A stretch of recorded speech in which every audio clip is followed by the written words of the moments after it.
The struggles Sam Darnold endured through his first 5 years in the NFL, it relegated him to the backup position last season with the San Francisco 49ers. However, so far, it appears Darnold has been quickly regaining his status and form in Minnesota. Darnold was at it again with a great performance. He passed for 268 yards and 2 touchdowns against his former team, including a 97-yard strike in the second quarter to Justin Jefferson. And you look at what that Vikings team was able to do, actively attacking that Niners defense. It fueled the Vikings, who are now 2-0. This Vikings team is quickly looking like one of the best early stories of this NFL season. I mean, nobody had this team coming out of the gate 2-0. They beat the Giants, all right, but then where they really caught people's attention is with their most recent win against a very tough 49ers team. And you look at the defensive side of the ball, Blake Cashman had 13 tackles, 3 passes defended, and a sack, and Patrick Jones II had 2 of the 6 sacks on Brock Purdy, who threw 2 interceptions and found himself playing from behind all game. And Purdy, I mean, he was flustered by that Vikings defense, so much so that he told Brian Flores post-game, "Your scheme is crazy." Darnold and the Vikings, they put on a show in his home debut after he backed up Purdy last season for the NFC champions. But as far as this game, this was an early statement made by the Vikings. I mean, this was a team that was picked to finish last in the NFC North by many so-called experts. And right now, Darnold, he's got this Minnesota Vikings team looking very good. Guys, real quick, drop a like on the video and subscribe to the channel for more Vikings and NFL content just like this. For all things NFL, keep it locked and loaded with Red Zone Rosano. I mean, it's time to take the 2024 Minnesota Vikings seriously if you haven't already. I mean, beating the Giants in the season opener in convincing fashion, it carried only so much weight. But this is a whole other element. This is just a completely different story. The way the Vikings were able to just put together a wire-to-wire impressive win against one of the best teams in football, it says a whole ton. And Kevin O'Connell, he always believed in this Vikings team, and he believed that this was a special group. I mean, you looked at how much this team was written off. Vegas sportsbooks only put the Vikings preseason win total at 6.5 games, already at 2. It was one of the lowest numbers in the league, and so many power ranking articles labeled the Vikings as a bottom 10 team. A lot of people thought that this was going to be one of the worst teams in football, but O'Connell and this Vikings team, they don't care. They don't care what people have to say. They turned off that outside noise, and as a result, you know, they are off to this 2-0 start, and all that matters is that this team believes in itself, and they have the roster to do something special.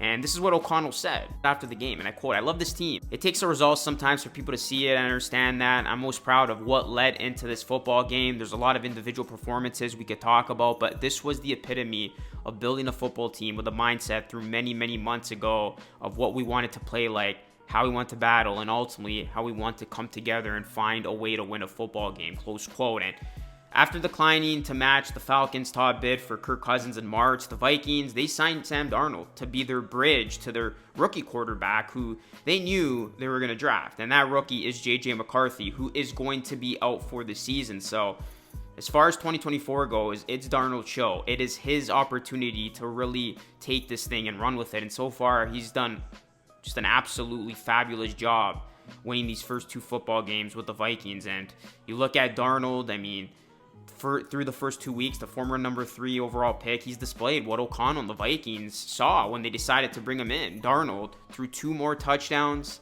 on Sunday, that 97 capped off by that 97-yarder to Justin Jefferson, and he delivered several clutch throws on 3rd down during the Vikings drive in the 4th quarter that put them up by 9 and effectively sealed the game. So he came up clutch when he needed to, and he did throw a pick in the game, but for the most part, Darnold, he's looked poised, confident, and accurate while operating O'Connell's very complex offense. The 27-year-old, he struggled early on with the Jets in his career and the Panthers, but he's off to a really solid start with the Vikings, and you know he's got to feel good about his first 2 performances and the fact that this is his team for the season. And it helps that Darnold gets to play with Jefferson, who continues to demonstrate why he's the best wide receiver in all of football. And the Vikings, they always thought that this offense, with O'Connell calling the plays, Jefferson and others catching passes, with a quality offensive line, would provide the perfect environment for Darnold to succeed. And so far, that has been the case. And O'Connell deserves to be talked about as one of the best offensive coaches in the game. I mean,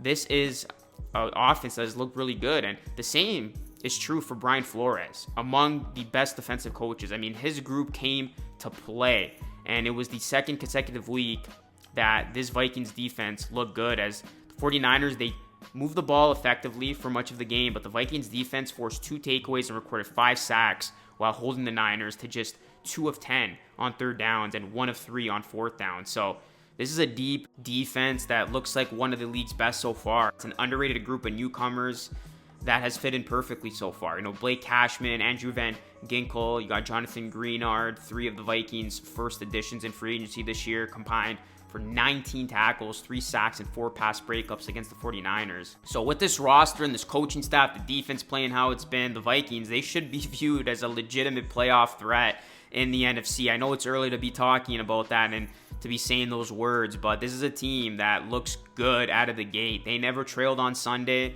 in a win that could have been less stressful if it was not for 2 turnovers in the red zone that led to 7 points the other way. So you have a pretty good team. And so it takes a pretty good team to do that against the defending NFC champions. It's still very early in a long 17-game season, but it's time to take the Vikings seriously. It's time to talk about these guys, and I know they weren't picked by many to do much of anything this season. And when you look at the division, shaping up to be one of the toughest divisions in football, I mean, the Vikings, they look like they can very well challenge to win that division. You look at the Bears, they have not gotten off to a good start. The Lions, they look human. They just lost their past game against the Buccaneers. And the Packers, obviously, without Jordan Love. I know they won this past week, but they're going to be without Love for the next couple of weeks. So great opportunity for the Vikings, who, by the way, are first right now in that division, to continue to rack up these wins and, you know, put together a strong case that they can, in fact, win this division. So I am a big fan of this Vikings team. It's going to be tough for them. I mean, they do have a tough matchup this week against the Texans, but that's going to be a home game for Minnesota, so definitely winnable. Then they got the Packers and Jets looking at their next 3, followed by the Lions if you want to look at their next 4. So pretty tough games ahead. We're going to find out if this Vikings team is, in fact, for real. But through the first 2 games, I mean, they have passed the test with flying colors. This does look like a team that has a chance to do something special this season. So guys, let me know your thoughts. Drop a like on the video, subscribe to the channel if you are new. That's it for me. It's Lucas signing off. Thanks so much for watching. I'll catch you all again in the next one.